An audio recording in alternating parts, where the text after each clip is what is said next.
बिस्मिल्लाहिर्रहमानिर्रहीम। अस्सलाम वालेकुम नाज़रीन, ये फरवाज़ एनबी न्यूज़। मैं हूं आपका मेज़बान नवाज़ भुट्टो एक नए व्लॉग के साथ।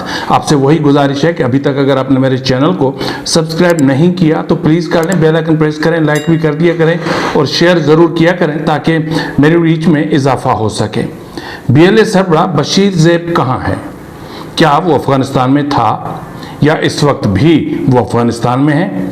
क्या इस्तांबुल मुज़ाकरात के बाद बशीर ज़ैब की लोकेशन तब्दील कर दी गई है?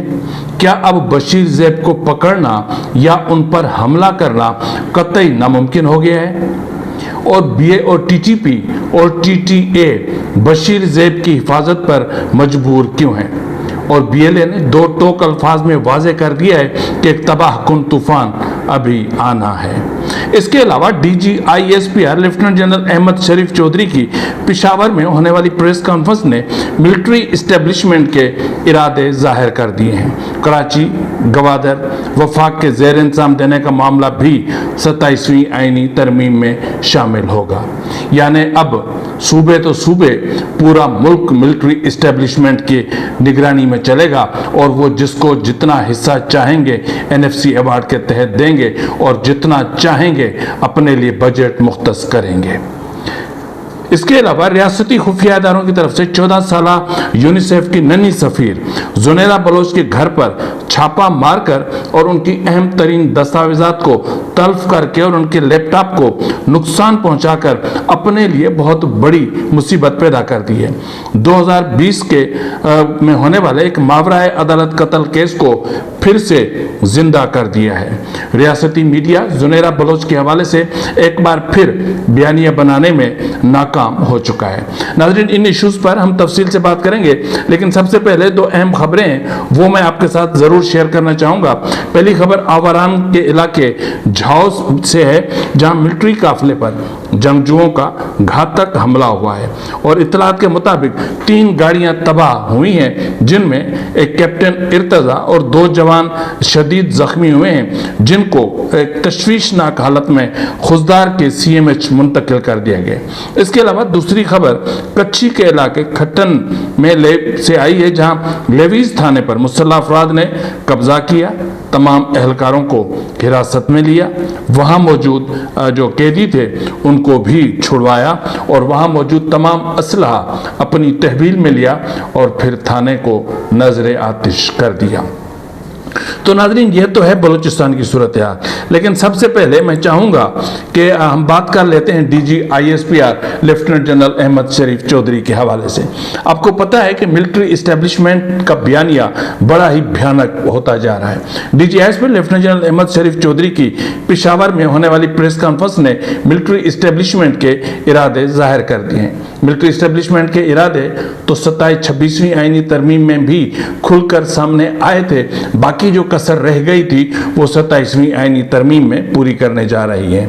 कराची और गवादर को वफाक के ज़ेर इंतजाम देने का मामला भी 27वीं आईनी तरमीम में शामिल होगा और 18वीं तरमीम को ख़त्म करके और जो सूबों को खुद मुख्तारी दी गई थी उसको मुकम्मल तौर पर ख़त्म किया जा रहा है।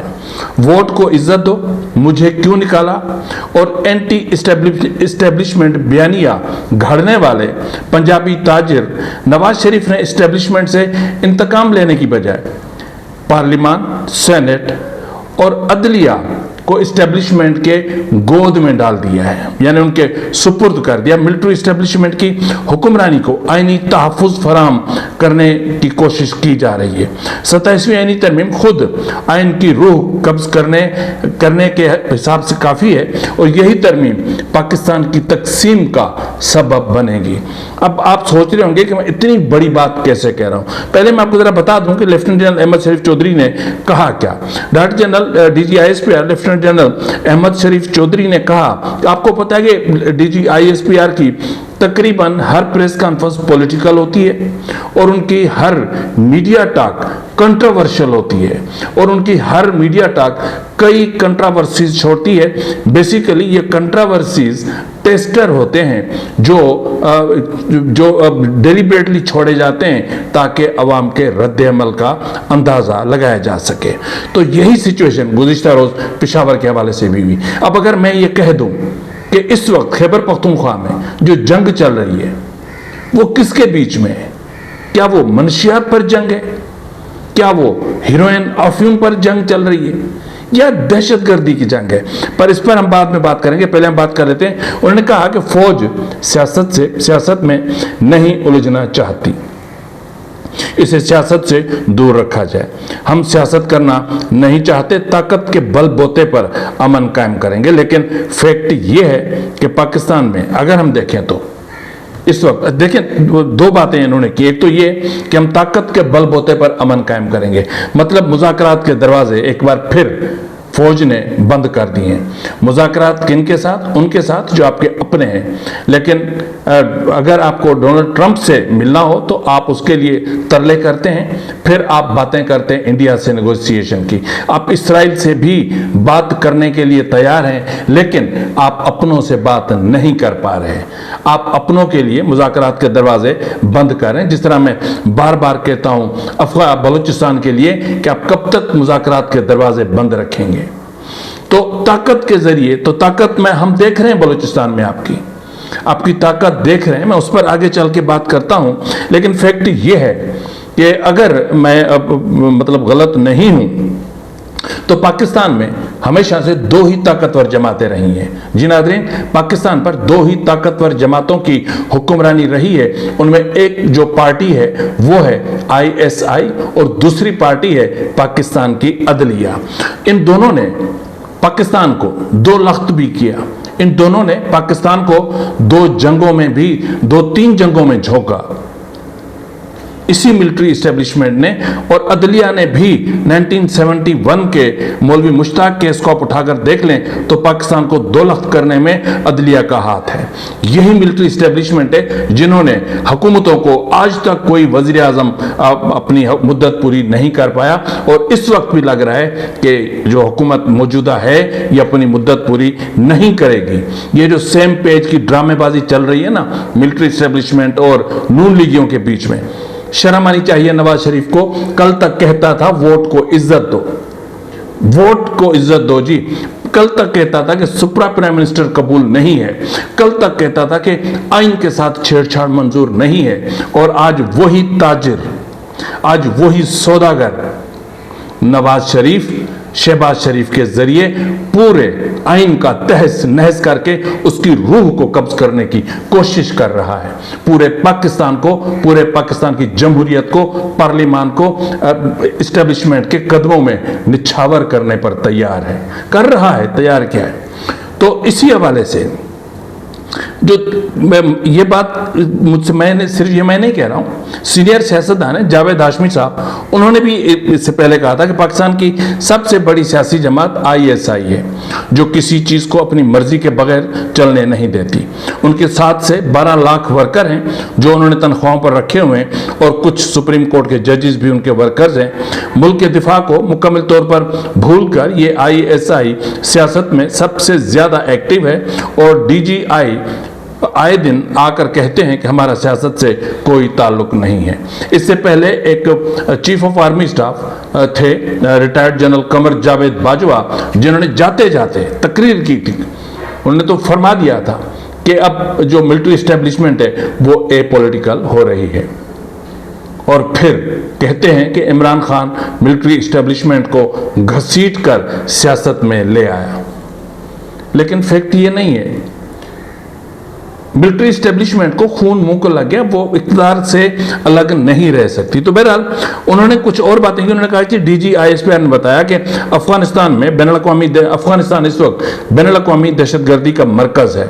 अफगानिस्तान में हर किस्म की दहशतगर्द तंजीमें मौजूद हैं। अफगानिस्तान दहशतगर्दी पैदा कर रहा है और पड़ोसी ममालिक में फैला रहा है। इस पर मुझे बहुत सारे एतराज आते हैं। मैं तवील बात करना चाह रहा था, लेकिन चूंकि टाइम का मसला है तो मैं इतना सिर्फ चंद लफ्ज कहूंगा कि अफगानिस्तान आज दहशतगर्दी की जिस आग में जल रहा है, ये तालिबान 90-93 हज़ार तालिबान तैयार करके तरबियत याफ्ता आपने इनके सुपुर्द किए थे। आपने किराए की जंग लड़ी थी अफगानिस्तान में। ये वो वाली सिचुएशन है। ये आप ही की पॉलिसीज हैं, ये आप ही के पैदा करदा शिद्दत पसंद हैं, ये आप ही के पैदा करदा दहशत गर्द हैं। अच्छा, फिर उन्होंने 2025 के दौरान की बातें कही हैं, लेकिन मैं उस पर नहीं जाना चाह रहा। तो ये जो सिचुएशन क्रिएट कर रहे हैं, ये जो बातें करते हैं DG ISPR lieutenant general Ahmed Sharif Chaudhry, इनसे कोई जाके पूछे तो सही कि कब मिलिट्री इस्टेब्लिशमेंट पॉलिटिक्स में नहीं रही। वज़ीर आज़म को आप फांसी पे चढ़ा देते हो, वज़ीर आज़म को हथकड़ियाँ लगाकर आप जो जलावतन कर देते हो, आप वज़ीर आज़म को उनके अहले खाना समेत गिरबानों से पकड़कर जहाज़ों में बिठाकर दूसरे ममालिक भेज दिया करते हो। आप वज़ीर आज़म के बच्चों को कत्ल कर देते हो, किसी को जहर देते हो, किसी को गोली मार देते हो, किसी के साथ क्या करते हो, क्या नहीं किया आपने। और आज आप जो है वो, बहरहाल जो भी हो, सिचुएशन ये है कि मिलिट्री इस्टेब्लिशमेंट 27वीं आईनी तरमीम के जरिए पूरे मुल्क पर कब्जा करने जा रही है, कर चुकी है, आइन को भी फतह करने जा रही है। और ये नून लीगी इस वक्त जो कोशिश कर रहे हैं वो ये है कि आइन का जो बेसिक स्ट्रक्चर है, जो बुनियादी ढांचा है, जो उसकी रूह है, उसको भी खत्म करके मारना चाह रहे हैं। नाज़रीन, अब हम जरा बात कर लेते हैं कि मैंने आपसे कहा था कि जुनेरा का केस बड़ा खतरनाक है। रियासती खुफिया इदारों की तरफ से 14 साला यूनिसेफ की नन्ही सफीर जुनेरा बलोच के घर पर छापा मारकर और उनके अहम तरीन दस्तावेजात को तल्फ करके और अपने लिए बहुत बड़ी मुसीबतें पैदा करती हैं। 2020 के एक मावराए अदालत कत्ल को फिर से जिंदा कर दिया है, जो इनके लिए आगे चलकर मुश्किलात पैदा कर सकता है। और फिर यही जो है वो रियासती मीडिया एक बार फिर जुनेरा के हवाले से बयानिया बनाने में बुरी तरह नाकाम रहा है। दूसरी तरफ आप देखें तो नाजिया बलोच के साथ होने वाली जिनसी ज्यादती पर BBC की एक मुतनाज़े रिपोर्ट ने केस को उलझा के रख दिया है। 3 खवातीन पिछले कई माह से पाबंद सलासल हैं और महजबी बलोच कई माह से लापता हैं। लेकिन जो बलोचिस्तान के चुनतखब वजीर आला हैं सरफराज बुगटी, वो कहते हैं कि जंग के भी असूल होते हैं, कौमियत के भी असूल होते हैं। जो भी रियासत के खिलाफ तशद्दुद करेगा, रियासत के खिलाफ हथियार उठाएगा, रियासत उसका कला कमा कर देगी। सरफराज बुगटी साहब, आपको तो मुझे बुगटी कहते हुए भी शर्म आती है, पर ठीक है, मैं क्या कर सकता हूं। मुझे ये बताएं कि कौन से असूल होते हैं, क्या आपने कोई असूल छोड़ा है? अब आपसे मुराद ये है कि आप रियासती टाउट है ना, आप उनके एजेंट हैं, आप उनके चुनतखब आप वजीर आला हैं। तो मैं आपसे पूछ रहा हूं कि क्या बलूचिस्तान में आपने कोई असूल छोड़ा है? जंग के असूल होते हैं ना कि बच्चों और खवातीन को बख्श दिया जाता है। यहां पर तो कम सिन नौजवान, कम सिन बच्चों को भी आप जबरी तौर पर लापता कर रहे हैं। खवातीन को आपने जेलों में डाला हुआ है, खवातीन की अबरू रेजियां हो रही हैं। क्या क्या नहीं हो रहा बलूचिस्तान में, और आप बात करते हैं असूल की, कौमियत की। तो कौमियत आपकी कहां है? आपकी कौमियत कोई है? मुझे तो आपकी कौमियत पर पूरे का पूरा शक है। नाजिया बलोच के हवाले से मैं BBC से एक रिपोर्ट पढ़ रहा था कि उसके साथ कोई जिनसी ज्यादती नहीं हुई, उसमें सीमेंस नहीं पाए गए। तो क्या वो हवा में मर गई? क्या छर्रे जो थे वो इतने ताकतवर थे कि दिमाग के अंदर घुस गए और वो उससे मर गए? यार आप हदें पार कर चुके हो।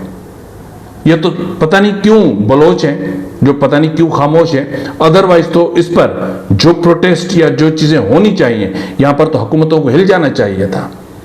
लेकिन जहां बलोच ही सोया हुआ है तो आप जैसों का राज है। अच्छा, हम बात कर रहे हैं इसके हवाले से, जुनेरा के हवाले से ना। मैंने जिस तरह कहा कि रियासत खुद फंस गई है।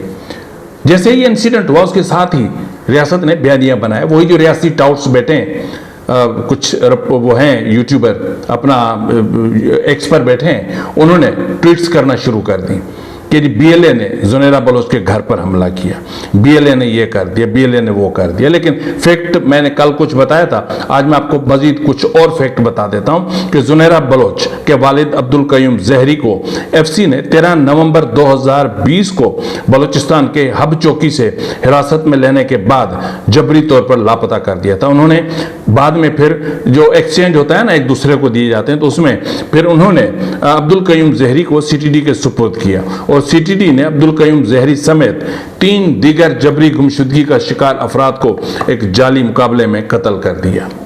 जाली मुकाबले में कत्ल के बाद काउंटर टेररिज्म डिपार्टमेंट ने, जो बुचर्स ऑफ बलूचिस्तान है, उन्होंने 30 अगस्त 2021 को डिप्टी कमिश्नर खुजदार और डिप्टी कमिश्नर आवारान को एक खत अरसाल किया, जिसमें बताया गया कि नासिर फारूक वल्द गुलाम फारूक और अपना गुलाम जान वल्द बारान और अब्दुल कयूम वल्द जहरी खान को जो है वो एक मुकाबले में मार दिया गया है, और उनकी डेड बॉडीज के हवाले से उन्होंने लिखा था।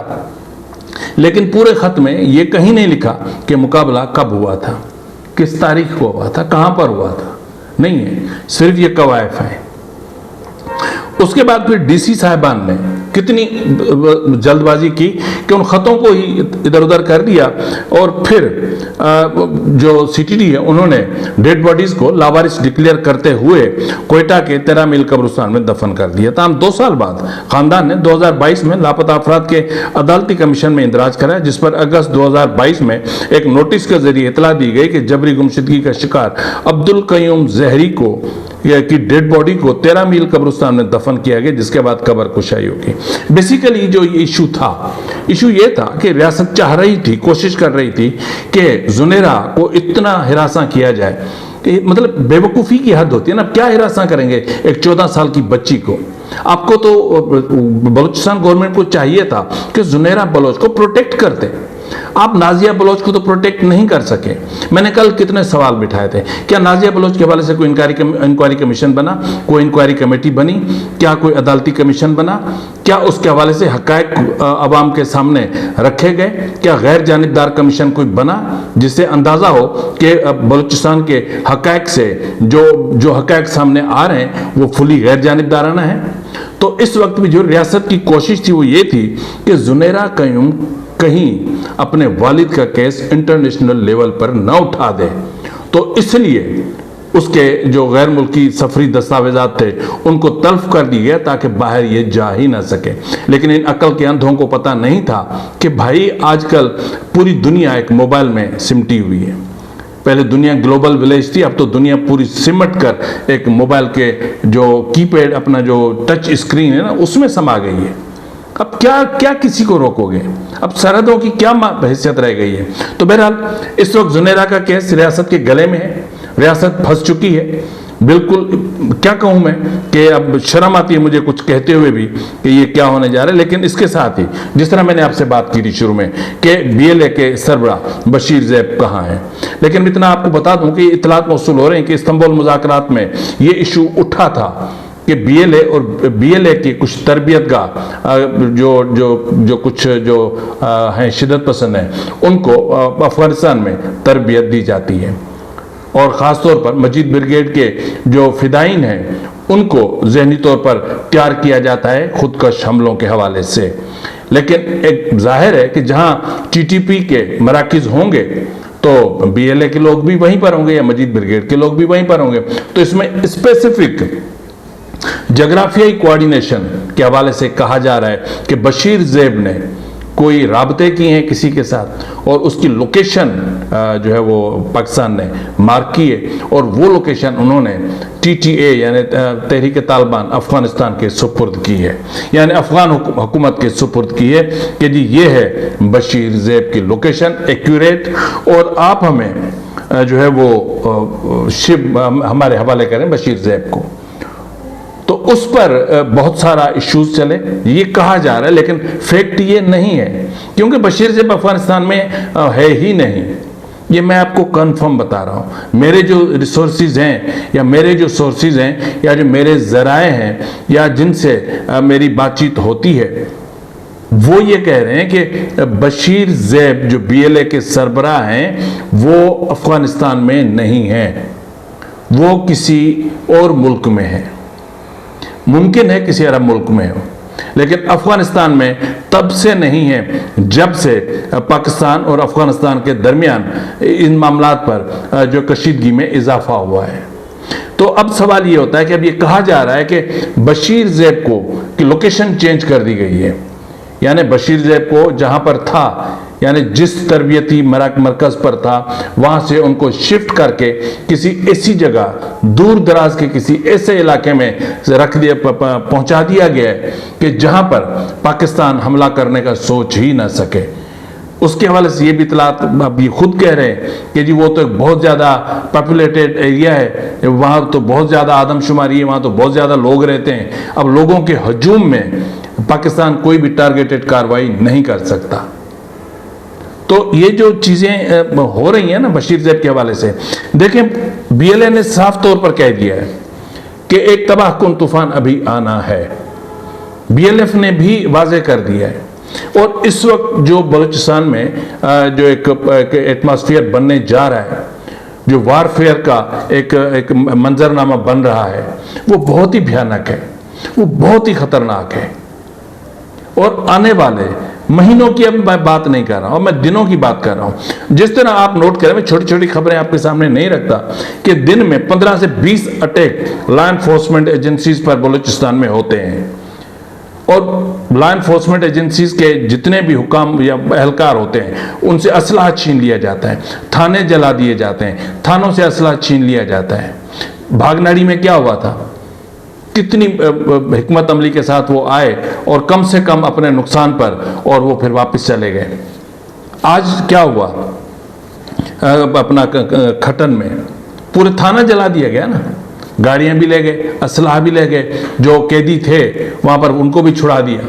ये नाकिस जो हिकमत अमली रियासत की है। मैंने कहा ना कि बलूचिस्तान एक भूल भुलैया है, एक दलदल है जिसमें रियासत बुरे तरीके से फंसी हुई है। ये जो बात कर रहे हैं ना कि हम ताकत के बलबूते पर अमन कायम करेंगे, ताकत के बलबूते पर कभी कुछ नहीं होता। सब कुछ नेगोशिएशन से होता है, सब कुछ मुज़ाकरात से होता है। इसराइल और फ़लस्तीन को 1 लाख, तकरीबन 1 लाख जिंदगियां कुर्बान करवाने के बाद भी मुज़ाकरात की टेबल पर आना पड़ा था, आना पड़ा है।